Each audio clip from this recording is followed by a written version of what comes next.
Good evening. मैं Shalini Thakur, NSS volunteer of government senior secondary school Kotkhai से आज कोविड-19 पर अपने विचार कहना चाहूँगी। जैसा कि आप सब जानते हैं, कोरोना एक प्राण घातक रोग है और इससे बचाव में ही इसकी दवा है। इसकी शुरुआत चीन के वुहान शहर से शुरू होकर आज पूरे विश्व में फैल चुकी है। इसने भारत जैसे विकसित देश को पूरी तरह से बंद घोषित कर दिया है।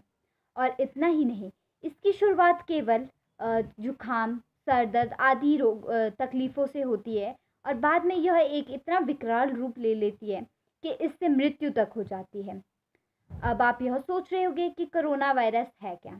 कोरोना वायरस का अर्थ वायरस का संबंध एक वायरस के एक ऐसे परिवार से है जिसे आज तक कभी देखा नहीं गया है। इसकी शुरुआत दिसंबर में चीन के वुहान शहर से शुरू हुई थी और इसका पहला मरीज़ 10 फरवरी को चीन में ही पाया गया था। और इसने कोविड-19 नाम के इस वायरस ने अब तक लगभग 70 से ज़्यादा देशों को अपने में फैल चुका है।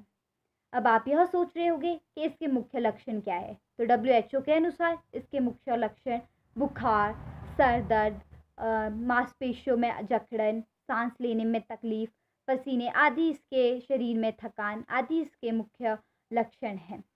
अब मैं कहना चाहूँगी कि आप इससे कैसे बचाव कर सकें। तो आवश्यकता होने पर ही घर से बाहर निकलें और मास्क का प्रयोग करें और सार्वजनिक स्थान जैसे बाज़ार, मॉल में ना जाएं। अगर आवश्यकता हो तभी घर पर से जाएं, घर से बाहर निकलें और अपने हाथों को बार-बार सैनिटाइज़र से वॉश करते रहें। जैसे कि मैं आपको बताती हूँ, सैनिटाइज़र से वॉश करते रहे। 20 मिनट्स बाद अपने हाथों को अच्छे से सैनिटाइज़र से वॉश करें और 20 सेकंड्स बाद मिनट बाद इसे थोड़ी देर के लिए अपने हाथ को अच्छे से वॉश करें। और हो सके तो ये मेडिकल स्टोर से ही सैनिटाइज़र्स ले, वरना अगर आप इसे दुकानों से लेते हैं तो उसके कुछ साइड इफ़ेक्ट्स भी होते हैं। और अब मास्क पहनकर ही घर से निकले बाहर। अब मास्क पहनने के भी कुछ तरीके होते हैं।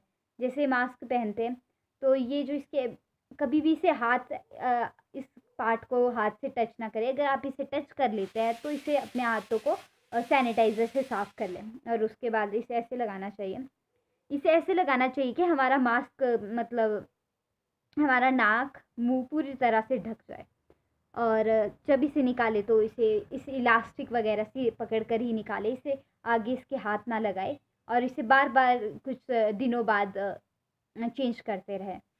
और मास्क भी उन्हें लगाना आवश्यक है जो संक्रमित हो, क्योंकि पर आजकल किसी को भी पता नहीं चलता कि ये किससे फैल जाता है, तो इसे सबको मास्क पहनकर ही घर से बाहर निकलना चाहिए। कोरोना आप सब जानते हैं, कोरोना मतलब एक दूसरे से अधिक फैल जाता है। आजकल खांसी जुकाम भी हो जाता है तो लोग सोचते हैं कोरोना वायरस है, पर ऐसा नहीं है। यह एक दूसरे के फैलने मतलब एक दूसरे के अगर आप किसी और चीज़ को टच कर देते हैं जिसमें मतलब कोविड-19 का कोई पेशेंट है, उसने टच किया हुआ है, तो उसको आपको तब हो सकता है वो। बाकी ऐसे तो नहीं है। तो आप घर पर ही रहें, अपने घर पे किसी मेहमान को ना बुलाएँ, ना दूसरों के घर जाएँ और 5 से 6 फीट की दूरी बनाएँ। अगर आप कभी बाज़ार, मॉल में हो या सार्वजनिक स्थानों पे हो, तो 5 से 6 फीट की दूरी बनाकर चलें। अब आप सब जानते हैं कि ये बहुत ज़्यादा देशों में फैलता ही जा रहा है, बहुत फैलता ही जा रहा है। इससे प्रतिदिन 500 से ज़्यादा मौतें होती जा रही है और इसमें तो भारत, फ्रांस आदि देशों में भी यह बहुत तीव्रता से फैलता जा रहा है। तो मैं अब यही कहना चाहूँगी कि घर पर रहे, सुरक्षित रहे और सरकार के द्वारा उठाए गए कदमों और निर्देशों का पालन करें और दूसरों के बहक चक्कर में आने से पहले अपनी सुरक्षा स्वयं करें। जय हिंद, जय भारत।